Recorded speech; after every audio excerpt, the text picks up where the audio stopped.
గురువుగారు 2025-26కు సంబంధించి మిథున రాశి ఫలితాలు ఎలా ఉండబోతున్నాయండి? కన్యా మిథునయోర్ బుధః.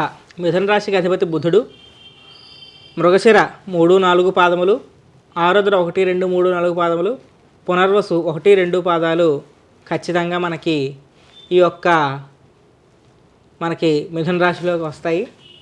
మిథున రాశి వారు ఎదురేటి కన్నా చాలా అద్భుతంగా రాణిస్తారు. ఆదాయం 14, వ్యయం 2 కింద, అలాగే రాజపూజ్యం 4, అవమానం 3 కింద ఈ యొక్క వ్యవహారం అనేటువంటిది మిథున రాశి వారి యొక్క వ్యవహారం అనేటువంటిది ఉంటుంది.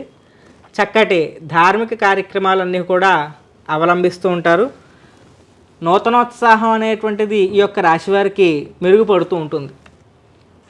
ఇదివరకటి కన్నా మనకి కొంతమంది చూస్తూ ఉంటే ఇతని ముఖంలో వర్చస్సు లేకుండా అలాగా కళావిహీనంగా ఉన్నటువంటి వ్యక్తి ఈ సంవత్సరం విశ్వావసు అనేటువంటి నామ సంవత్సరంలో చక్కటి ముఖవర్చస్సు కలవారై ఉంటారు.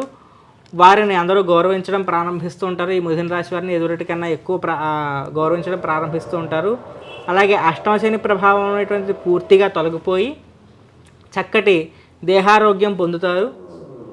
కొంచెం దూర ప్రయాణాలు చేస్తూ ఉంటారు, కానీ ధార్మిక కార్యక్రమాలు చేస్తూ ఉంటారు. మానసిక స్థితి మాత్రం కొంచెం అదుపులో ఉంచుకోవాలి. మనస్సును కొంచెం అదుపులో ఉంచుకోవడం చేత మనకి గౌరవ ప్రతిష్టలు కొంచెం చాలా బాగా పెరుగుతాయి.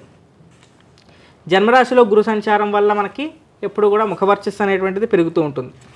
తల్లిదండ్రుల ఆరోగ్యంపై చాలా శ్రద్ధ వహించాలి. మీ యొక్క భాగస్వామి ఎవరైతే పెళ్ళైన వారు, వివాహ జీవితంలో ఉన్నవారు ఎవరైతే జీవిత భాగస్వామి ఎవరైతే ఉన్నారో వాళ్ళ గురించి కొంచెం పట్టించుకుని వాళ్ళతో సంతోషంగా గడపడానికి ప్రయత్నించాలి. అలాగే తల్లిదండ్రుల ఆరోగ్యంపై కూడా శ్రద్ధ వహించాలి. వివాహాది శుభకార్యాలు చేస్తారు. ఉద్యోగం లేని వాళ్ళకి ఉద్యోగంలో అభివృద్ధి జరుగుతూ ఉంటుంది. చక్కగా కేతు సంచారం వల్ల ధార్మిక కార్యక్రమాలు చేస్తూ ఉంటారు. 1 కేజీంపావు శనగలు దానం చేసి గురునికి శాంతి చేస్తే సరిపోతుంది. ఈ యొక్క జాగ్రత్తలు పాటించడం చేత మీ యొక్క మిథున రాశి వారికి చక్కటి ఫలితాలు ఈ సంవత్సరం పొందుతారు. గతంలో తీరిన పడిన ఇబ్బందులన్నీ కూడా తొలగిపోతాయి. చక్కగా ఉంటారు ఈ సంవత్సరం. పెద్దగా భయపడక్కర్లేదు.